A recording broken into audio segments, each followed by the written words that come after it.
Well, change is in the air, quite literally, in the aviation industry. Australia's Qantas Airways and the Dubai-based Emirates have announced a new global alliance. The two airlines agreed to a 10-year tie-up that will include a network collaboration between these two and also coordinated pricing on some of their flights. Australia's struggling flag carrier will move its hub for European flights now to Dubai from Singapore. That's particularly interesting. However, the deal will be stopping short of any revenue sharing or equity injection from either side here. Nevertheless, analysts say that the move will probably offer cost savings for the two companies. So, who's set to lose? Well, Qantas's former partner, British Airways.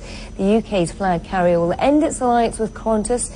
As a result, a partnership that lasted nearly 2 decades will now be defunct.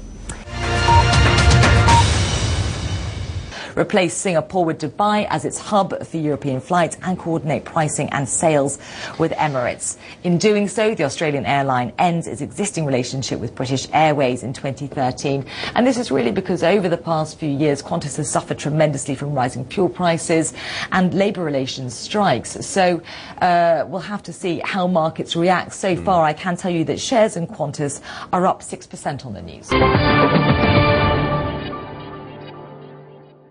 It's not so much of saving money, but it's giving them the opportunity to turn around the international business and be able to offer to its vast supporting network of frequent flyers in Australia who use their domestic network but don't necessarily use Qantas internationally. It's a great opportunity. If Qantas passengers get to Dubai and then they hop on an Emirates plane to get to destinations in Europe, for example, isn't there a chance that they might like the Emirates experience and simply hop on an Emirates plane in Sydney or Melbourne? Well, the fact is that Qantas are only carrying about 17% of the international passengers leaving Australia, so a lot of Qantas's very loyal domestic passengers are already jumping on Emirates.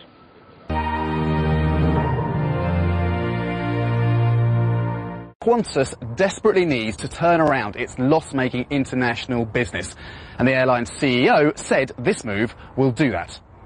A key objective is to make Qantas International strong and viable and bring it back to profitability. For the vast majority of our Qantas people, it will be warmly welcomed because it's about creating a sustainable future for Qantas.